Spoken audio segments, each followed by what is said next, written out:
अभी काश्मीर में एक एक खास तौर से मुद्दा चल रहा है, एनसीईआरटी की बुक्स और जो प्राइवेट बुक होती हैं। इस पर करंट सवाल ये है कि क्या एनसीईआरटी की बुक्स खराब होती हैं? मैं इसके लिए लेकिन मैं एक एक कान ट्रैफिक को सुनने के लिए, दूसरा मेरे कान जनरली मतलब मेरा नेक बैंड जो होता था वो किसी मटेरियल को सुनने के लिए रहता था, क्योंकि आज तो क्या हम लोग कहीं मिल जाए तो हम लोगों को याद रखेंगे या फिर भूलने ना बेचारे रहे आपका? ये बहुत मेहनत करी है, चुनाव का वक्त चल रहा था, पंचायत चुनाव का, बीएलओ रहे हैं और हमारे साथ में बीएलओ रहे। मैं पंचायत में बीएलओ था और एसआईआर में बीएलओ था, दोनों में।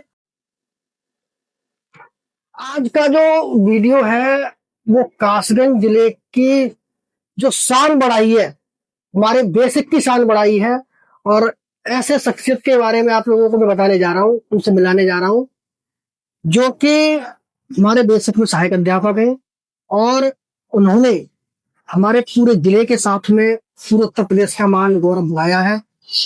अभिनव कुमार साक्य, जिन्होंने आरओ की परीक्षा को उत्तीर्ण करके समीक्षा अधिकारी की पोस्ट पर चयनित हुए हैं। आज हम उनसे कुछ सवाल जवाब भी पूछेंगे और अपनी मातृभाषा में हमारा खास तौर पे ये इंटरव्यू रहने वाला है, बिल्कुल अनकट रहने वाला है।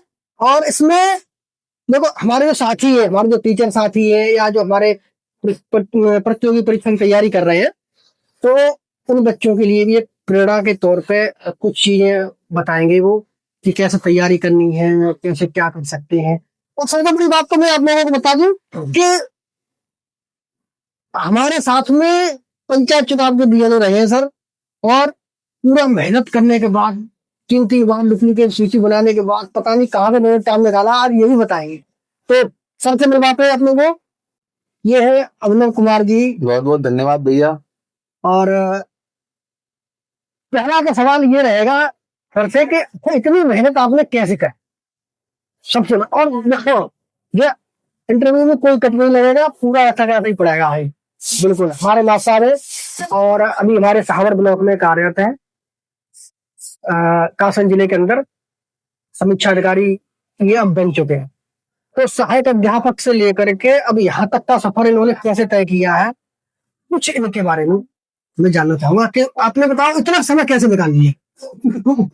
मतलब ये तो ये है कि सर बहुत ज्यादा इसमें इस परीक्षा के लिए बहुत ज्यादा समय की आवश्यकता तो नहीं है, लेकिन फिर भी हाँ समय देना तो पड़ता ही है। लेकिन कंटिन्यूटी के साथ अगर 2 से 3 साल दिए जाए तो आराम से कोई भी अभ्यर्थी इसको क्रैक कर सकता है।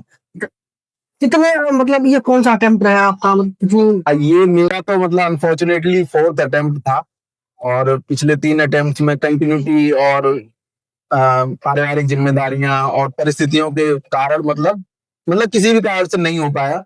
और ऐसा होता ही है इस जर्नी में, खास करके मतलब हमारे यूपीपीसीएस वाली जर्नी में ऐसा होता है कि अटेम्प्ट लग जाते हैं, क्योंकि हम जिस पृष्ठभूमि से आते हैं हम लोग, जो तो उसमें संघर्ष होते हैं, कई और चीजें होती हैं, तो लड़के और लड़कियों पर कई और दबाव होते हैं, इसके कारण कई इस तरह की समस्याएं आती हैं।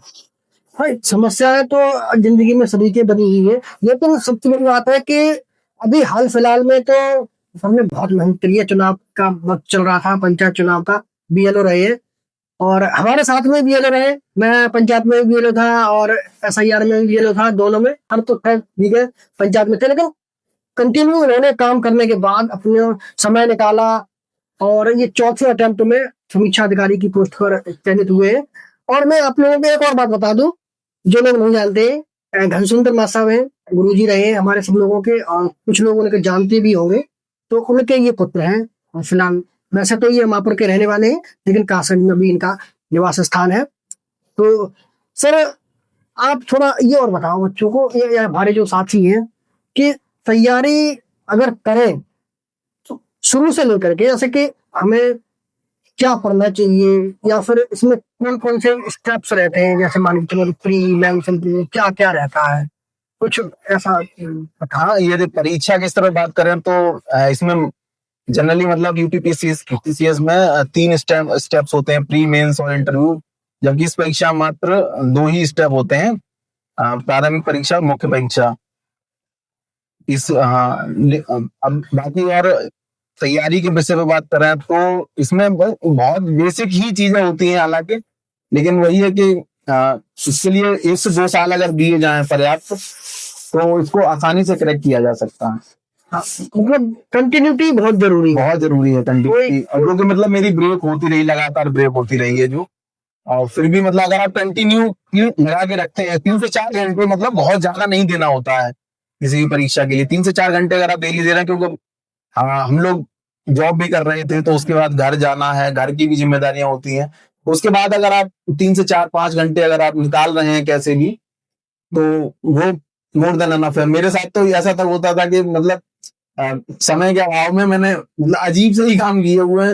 एक बाइक पे चलते हुए ये काम नहीं करने चाहिए, मतलब मैं इसके लिए लेकिन मैं एक कान ट्रैफिक को सुनने के लिए, दूसरा मेरे कान जनरली मतलब मेरा नेक बैंड जो होता था वो किसी मटेरियल को सुनने के लिए रहता था, क्योंकि आजकल एआई का और टेक्नोलॉजी का जमाना है तो बहुत सारी चीजें साउंड बेस्ड होती हैं, वीडियो बेस्ड होती हैं, तो आप उनको इजीली एक्सेस कर सकते हैं, या फिर एक बार जब आप सुन सके कोई लेक्चर तो उसको रिवाइज करने के लिए वो चीजें काम आ सकती। तो ये मैंने बहुत किया है इस जर्नी में अभी पिछले 2-3 साल में, लेकिन ये मतलब करना नहीं चाहिए अगर बच्चों को, ये सही नहीं है। थोड़ा खतरनाक तो है जी, लेकिन जो अब जैसे कोई गवर्नमेंट जॉब में है या हमारे साथी टीचर हैं, तो अब उनके लिए समय निकालना तो चुनौती है इस समय काम को देखते हुए। तो ऐसी सिचुएशन में सबने टाइम निकाला है, तो बाइक पर कान में लगा करके और उन्होंने अपनी चीजें सुनने से क्या होता है, एक फायदा तो ये भी रहता है कि चीजें मतलब जैसे अगर स्कूल के लिए मैं अगर रेडी भी हो रहा हूँ तो मतलब वो जो समय है 1 घंटे का तो वो मुझे कहीं ना कहीं वो उसी में देना होता था, क्योंकि आपको जब टाइम नहीं मिल रहा है, 2 से 3 घंटे मिल रहे हैं, आपको लेखन भी करना है उसमें, ये भी नहीं कि केवल ऑब्जेक्टिविटी वाली परीक्षा है, उसमें आपको लेखन भी करना है, निबंध भी होता है इसमें, हिंदी ड्राफ्टिंग होती है, कई और चीजें हैं, और जीएस का लेवल ऑलमोस्ट पीसीएस जैसा ही रहता है। कभी कभी लोग बोल भी देते हैं, पिछले परीक्षाओं में देखा गया है कि अधिक ही रहा है इसका स्तर, तो हमें फैक्ट्स भी मतलब करने होते हैं, तो इसमें कई चीजें ऐसी भी हैं। अच्छा, कंप्यूटर लेवल से कोई जो इसमें आता है, ये जो है कुछ होती है क्या? कंप्यूटर के कुछ प्रश्न मुख्य परीक्षा में रहते हैं, जैसे 5 प्रश्न होते हैं, और सहायक समीक्षा अधिकारी के लिए जो आयोग टाइपिंग मांगता है। टाइपिंग, अच्छा। तो सर ने अपनी देखो बहुत सारी चीजें बताई कि तैयारी कैसे करी है, टाइम कैसे निकाला है। मैं सबसे बड़ी आज अचंभित में इसलिए था क्योंकि हमारे साथ में ही हम टाइम दोनों लोग स्पेंड कर रहे हैं, पूरे दिन लगे हुए हैं, मेहनत कर रहे हैं बीएलओ के काम में। और सर क्या है कि एक इंट्रोवर्ट व्यक्ति है, अंतर्मुखी जिनको बोलते थे, तो सर को मैं देख के इसमें इसलिए अचंभित हुआ कि सर ने टाइम कहाँ से निकाला। तो टाइम मैनेजमेंट सर का बहुत जबरदस्त रहा है, और यही कारण है कि सर आज जो है स्पोर्ट पर है। तो सर अच्छा, एक और सवाल जरूरी कि आप क्या कहना चाहेंगे अपने काफिले के लोगों के लिए, या जो बच्चे तैयारी कर रहे हैं उन बच्चों के लिए आप कुछ संदेश देना चाहें? बच्चों के लिए तो यही है कि मतलब आप अपना काम जो भी है, जिस भी फील्ड में कर रहे हैं, मोटिवेशन के साथ एक गोल सेट कीजिए और उसी पे ही लगे रहिए। आपको डिस्ट्रैक्ट नहीं होना है और मोटिवेट रहना है लगातार, और कंटिन्यू वो काम करना है जो आपको जो भी फील्ड आपने चुना है, वो कोई भी फील्ड हो सकता है। आप बिजनेस भी कर रहे हैं तो आप उसी में ही लग जाइए और वही कीजिए, सक्सेस मिलेगी ही मिलेगी उसमें। आपको समय थोड़ा लग सकता है, डिमोटिवेशन आ सकता है, लेकिन आपको लगे रहना है उसमें, अपने परिवार से, दोस्तों से मोटिवेट रहना है और वही काम करते जाना है। आपको परेशान नहीं होना है, पीछे नहीं देखना है। अगर आप पढ़ाई के स्तर पर बात कर रहे हैं तो कंपटीशन देखिए थोड़ा ज्यादा है, तो लेकिन हाँ अगर आप सच्चे मन से और लगन से काम करते हैं तो जरूर वो सफलता मिलनी ही मिलनी है। हाँ ये तो है। अच्छा, एक और चलो आखिरी सवाल ये रहेगा कि अब आगे का क्या प्लान सोचा है आपने? कुछ इससे भी आगे कुछ करने का कुछ इरादा है, या सफर यहीं तक थम गया है? कुछ बड़ा सोचा है क्या आपने, या जिले का नाम आप और कुछ ऊंचाइयों पे ले जाना चाहते हैं हमारे कासगंज का? बड़ा सोचने के लिए सर जिस पद पे अभी मैं कार्यरत हूँ वो सबसे ही बड़ा पद है, ये भी इससे बड़ा पद तो नहीं हो सकता है, ये बहुत गौरव वाला पद है। लेकिन जो भी मतलब मैं और प्रशासन में जाके बहुत अच्छा कर सकूं देश के लिए, समाज के लिए, अपने लोगों के लिए, तो वो मेरे लिए अच्छा होगा। मैं और कोशिश करता रहूंगा, क्योंकि जीवन में कभी बैठना तो नहीं चाहिए, ना संतुष्ट होना चाहिए, और इसीलिए आगे और प्रयास जारी रहेंगे। जैसे कि एग्जांपल मतलब मैंने अभी पीसीएस में रोक रखी थी अपनी चीजें कुछ मतलब गोल सेट किया था कि इसी के लिए कि पहले ये क्रैक कर लिया जाए एग्जाम, उसके तो बाद अभी ट्राई करेंगे कि पीसीएस के लिए सर। पीसीएस भी निकली। ये तो सही है कि अब चलो समीक्षा अधिकारी की पोस्ट पर तय हुआ, फिर आगे पीसीएस, धीरे धीरे चीजों को अगर हम बढ़ाएंगे तो थोड़ा ये रहता है कि लोगों के अंदर भी ये मैसेज जाता है कि हाँ ये हाँ, चढ़ाव जीवन में नहीं आना चाहिए। कंटिन्यू पे अगर लगी रहती है तो आपका जीवन भी सतत चलता होता है और वहीं से मोटिवेशन आते हैं। अपने नहीं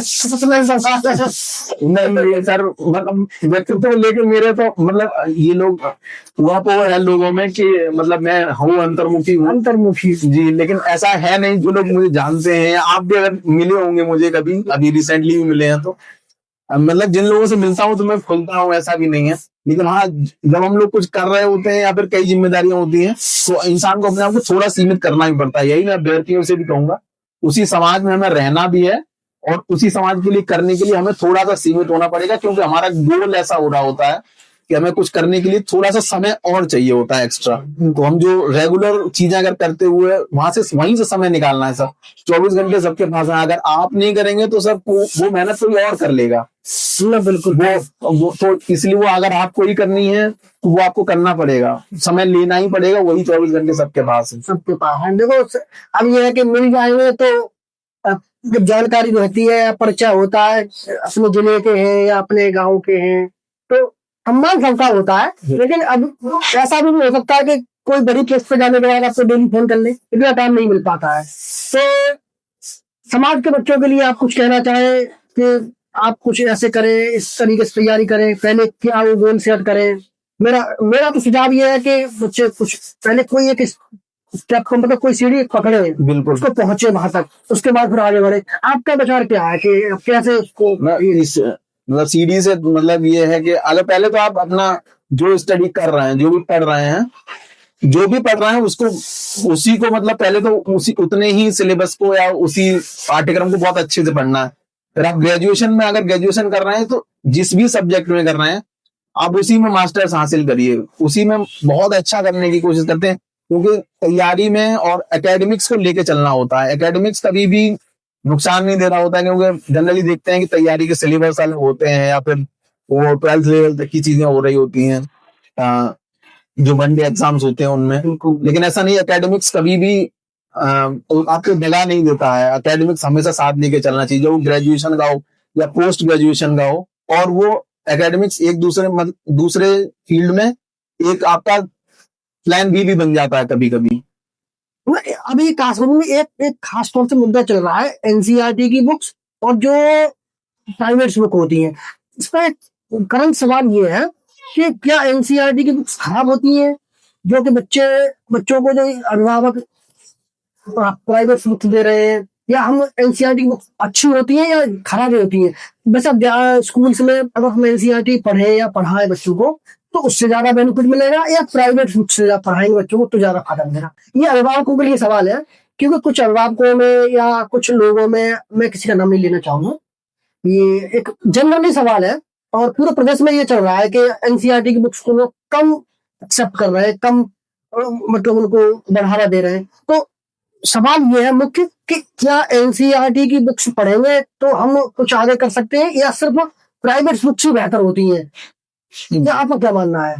एनसीईआरटी की बुक्स में मतलब अगर वो पहली बात तो सवाल ये है तो बुक्स तो कभी कोई खराब हो नहीं सकती। कोई बुक खराब नहीं हो सकती है। सारी बुक्स मतलब जो भी बुक होगी वो आपको कुछ ना कुछ जरूर देके जा रही होगी। अगर आप पढ़ रहे हैं तो ऐसा है ही नहीं कि मतलब कुछ ना मिले। अगर आप किसी भी चीज में समय दे रहे हैं तो वो आपको जीवन में कुछ ना कुछ जरूर ही सिखा रही होगी। आपको संयम सिखाएगी, आपको कई और चीजें सिखा सकती है। बाकी एनसीईआरटी की बुक्स तो हमेशा से ही अच्छी रही हैं और बाकी अन्य किताबों में हो सकता है कि कुछ और विसंगति रही हो कुछ, लेकिन हाँ एनसीईआरटी की बुक्स ठीक रही हैं हमेशा से ठीक है। वैसे हमने टेट की परीक्षा या सुपर टेट की भी निकाली है तो मोस्टली जो सवाल हमने देखे हैं अपनी परीक्षाओं में भी, तो एनसीईआरटी की बुक्स हमने पहले क्या करते हैं कि बेसिक हमारा बेस चलता है, जो बेस हम बनाते हैं वो एनसीईआरटी की बुक्स भी बनाते हैं कि क्लास 5 से लेकर के और 12 तक की जो 6 से स्टार्ट करते हैं और 12 तक की जो एनसीईआरटी की बुक्स होती है हम उन्हें पढ़ना ही पड़ता है हमको। तो क्यों ना अगर हम यही किताबें शुरू से अपने बच्चों को पढ़ाए तो इसका फायदा नहीं मिलेगा क्या बच्चों को? ऐसा हो भी रहा है, मतलब अब तो खैर सीबीएसई में भी, और हालांकि यूपी बोर्ड में भी एनसीईआरटी पैटर्न ही फॉलो हो रहे हैं, और बुक्स ऑलमोस्ट वही है, सिलेबस वही है, और वही पैटर्न फॉलो हो रहे हैं। अब तो बेसिक में भी वो अपनी अभी अब वो पैटर्न फॉलो हो रहे हैं। हाँ, तो उन बुक्स को हमेशा फॉलो किया जाता है, हालांकि मतलब जो तैयारी वाले बच्चे भी होते हैं वो भी एनसीईआरटी, अब तो बेसिक बहुत स्ट्रांग हो जाता है एनसीईआरटी से। ये चीजें हैं, और बेसिक स्ट्रांग होना ही चाहिए। हाँ, तो यही मेरा मानना था। मैं भी, कई लोग जो है फेसबुक पर और सोशल मीडिया पर ये चल रहा है लगातार कि एनसीईआरटी की बुक्स से दिक्कत है, लेकिन मेरा ओपिनियन ये है और सरकारी ओपिनियन यही है कि एनसीईआरटी की बुक्स हमेशा काम देंगी। क्लास 6 से लेकर के 12 तक एनसीईआरटी की बुक्स आपके बच्चे को पढ़नी ही पढ़ेगी। आप किसी भी बड़े एग्जाम में जाएंगे तो वो चीजें, कहीं भी जाओ तैयारी करने, तो वो शुरू से वही चीजें पढ़ाएंगे पहले, उससे हमारा देश मजबूत रहता है। तो मेरा भी मानना यही है कि आप अपने बच्चों को एनसीईआरटी की बुक्स दीजिए और उनको पढ़ने के लिए दीजिए। सर, टाइम निकाला आपने, बहुत बहुत धन्यवाद आपका, और आपसे मिलते रहेंगे। आपके लिए बहुत बहुत अग्रिम शुभकामनाएं। बहुत बहुत धन्यवाद सर, बहुत बहुत